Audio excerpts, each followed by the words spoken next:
Benefit షోలు ఉండవని ముఖ్యమంత్రి స్పష్టంగా చెప్పారు. నిజంగా బెనిఫిట్ షోలు అవసరం అంటారా? టికెట్ రేట్లు పెంచడం అవసరం అంటారా? అంటే ఇది నేను 15-20 ఏళ్ల నుంచి చెప్తున్న బెనిఫిట్ షో అనేది వెయ్యకూడదు. అదేది ప్రీమియర్ షోలు వెయ్యకూడదు. వెయ్యొచ్చు ప్రీమియర్ షోలు మేము వేసేవాళ్ళం. నేను మొగుడు కావాలి లాంటి సినిమాకి దగ్గర 20-25 ప్రీమియర్ షోలు వేసాను ఫ్రీగా. అక్కడ మన జనానికి మెడ్రాస్లో ఉన్న వాళ్ళందరికీ చూపించేసాను సినిమా. ప్రీమియర్ షో అంటే ఆల్మోస్ట్ ఫ్రీగా చేసేవారు. ఇప్పుడు ప్రీమియర్ షోలు అంటే దాన్ని డబ్బులు చేసుకున్నారు, దాన్ని క్యాష్ చేసుకున్నారు. అది మొన్న అంతకుముందు వీడియోలో నేను పెట్టాను. మనకి సినిమాకి తేడా వచ్చేది ఒక 100 కోట్లు హిట్ సినిమాకి.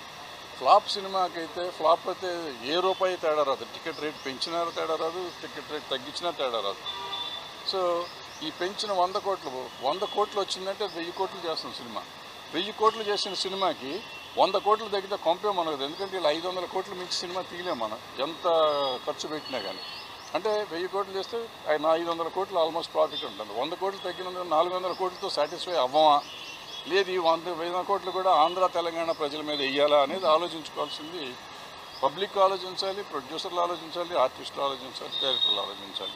దీనికోసం మనం ముఖ్యమంత్రుల దగ్గరికి వెళ్ళి దేహి అని అడుక్కోవటం అనేది తప్పు అనేది నేను గతంలోనే చెప్పాను, ఇప్పుడు చెప్తాను, ఎప్పుడు చెప్తాను.